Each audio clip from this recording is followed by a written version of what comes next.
Vokasi. Kali ini Talk Vokasi bertemakan tentang pelecehan seksual. Wah, temanya berat banget ya, tapi nggak apa-apa. Tema kali ini memang penting banget untuk kita diskusikan bersama-sama karena untuk menumbuhkan kesadaran dan juga kepedulian terhadap satu sama lain.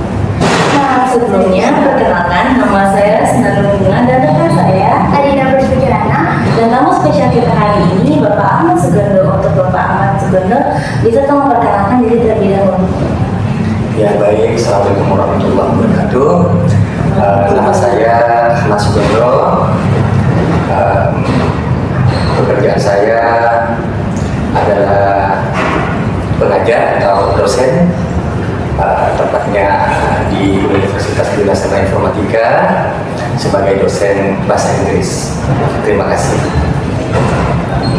Nah, langsung saja saya akan memberikan beberapa pertanyaan yang akan saya tanyakan ke Bapak. Pertanyaan pertama, menurut Bapak sendiri, apa sih pelecehan seksual itu dan jenis-jenis pelecehan seksual itu seperti apa? Ya baik, menurut pendapat saya, pelecehan seksual itu ialah suatu tindakan atau suatu perbuatan seseorang, baik secara fisik maupun non fisik terhadap orang lain, secara paksaan atau tanpa persetujuan yang dimaksud. Nah, itu adalah pelecehan. Dan pelecehan itu seperti kita ketahui suatu perbuatan atau intimidasi ya, yang sifatnya mengintimidasi seseorang, perbuatan-perbuatan yang tidak menyenangkan, agak-agak seperti itu. Nah, untuk jenis-jenis pelecehan seksual ya, sebenarnya pada garis besarnya ada dua ya. Yang pertama ialah suatu perilaku, suatu perbuatan yang dilakukan terhadap seseorang dengan cara memaksa, dengan cara mengintimidasi, dengan cara mengancam, baik secara fisik maupun secara non fisik. Ya, artinya pelecehan seksual tidak harus suatu perbuatan yang seseorang misalnya melakukan tindakan seksual secara fisik dengan cara paksa, tapi juga secara kedipan mata, tapi sifatnya menggoda dan itu tidak disukai oleh orang tersebut, itu juga merupakan suatu pelecehan seksual. Oke, kita lanjut ke pertanyaan kedua. Pelecehan seksual kan diartikan sebagai tindakan yang bersifat merugikan orang lain ya, bahkan bisa sampai membuat korban pelecehan seksual tersebut trauma. Nah, Bapak pernah nggak melihat atau dengar langsung kasus pelecehan seksual di sekitar Bapak? Gimana reaksi Bapak terhadap kasus tersebut? Ya baik, mungkin saya minta maaf kalau jawabannya agak panjang sedikit ya, atau agak membingungkan. Saya akan mencoba untuk menjawab sebagaimana yang saya ketahui, bahwa benar sekali pelecehan seksual itu merupakan suatu perbuatan yang sangat-sangat merugikan orang lain, yang sangat-sangat membahayakan, terutama kepada kaum wanita tentunya, yang kebanyakan menjadi korban. Nah, begitu bahayanya dan begitu dianggap suatu kejahatan besar pelecehan seksual itu, makanya di beberapa negara hukumannya sangat berat ya. Seperti di Arab Saudi bahkan itu dihukum mati kalau nggak salah. Nah, saya pernah juga berada di luar negeri, khususnya di New Zealand, yang di sana adalah negara dengan Islam mayoritas, tetapi begitu dianggapnya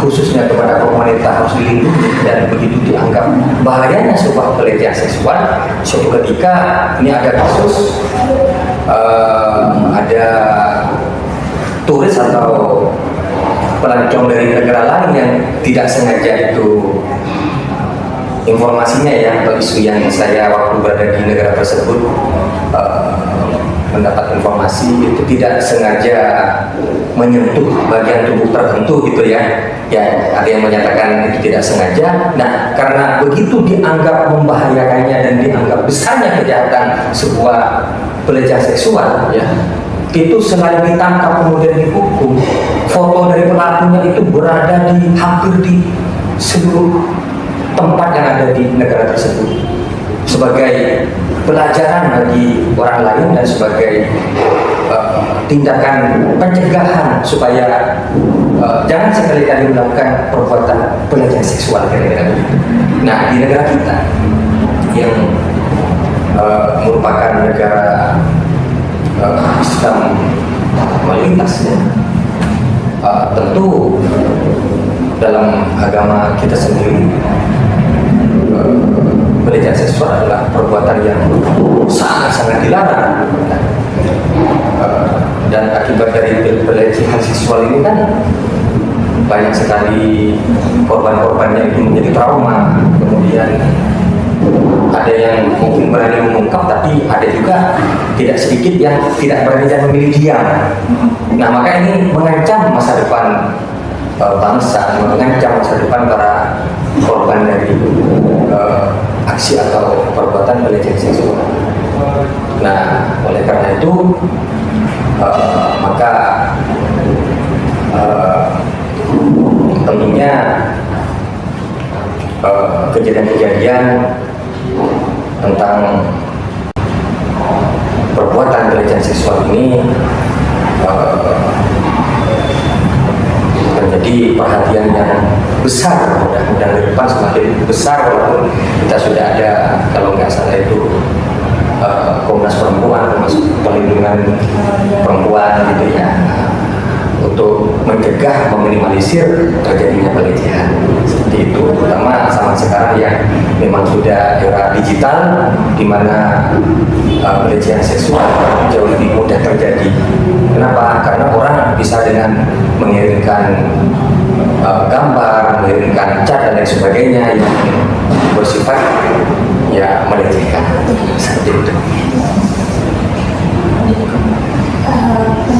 Saya tanyakan pertanyaan selanjutnya, barang korban dari pelecehan seksual ini memilih bungkam atau enggan berbicara kepada orang lain. Menurut Bapak, apa penyebab mereka untuk tidak berbicara atau bercerita atau bungkam? Apa penyebab menurut Bapak? Iya, itu bisa juga karena yang pertama begitu besarnya rasa trauma dan rasa ketakutan si korban ini nantinya akan dibully apabila dia berbicara, merasa itu sebuah aib yang akan diketahui orang banyak. Terus yang kedua, adanya rasa kurang percaya, dia akan dapat perlindungan, ya, proteksi bahwa di saat dia berbicara dia sesungguhnya akan mendapatkan perlindungan seperti itu. Sehingga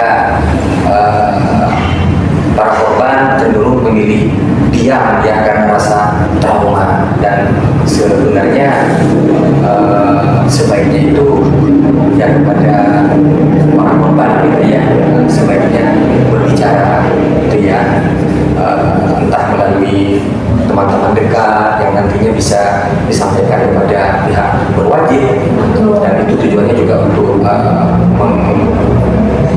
memprevent atau mencegah supaya jangan itu terjadi lagi kepada orang lain seperti itu.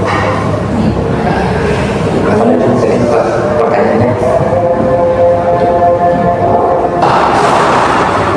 Ya, itu saja. Tidak ada yang belum dijawab. Ya, Kita lanjut ke pertanyaan keempat ya Pak. Kalau kita membahas tentang hukum di Indonesia, menurut Bapak, apakah hukum di negara ini sudah cukup kuat untuk melindungi para korban? Ya, menurut pendapat saya sebenarnya kalau dari undang-undang yang ada di negara kita bisa dikatakan sebenarnya sudah cukup. Tinggal bagaimana penegak hukumnya, hukum ini bagaimana lebih ditegakkan lagi. Nah, menjadi sebenarnya seakan-akan lemah hukum ya hukum kita karena sebenarnya kurang adanya ketegasan dalam menindak. Mungkin kalau ada keras, kemudian gerak cepat gitu ya. Para penegak hukum, walaupun hukum kita tidak seberat tentang pelecehan seksual ini seperti negara-negara Arab, namun adanya kepastian hukum, kemudian gerak cepat dan kemudian tindakan tegas tadi, maka ini akan sangat dapat mencegah terjadinya pelecehan seksual. Itu menurut pendapat saya. Menurut Bapak, seberapa besar pengaruh sistem dari teman-teman, keluarga, atau lingkungan untuk si korban? Menurut pendapat saya,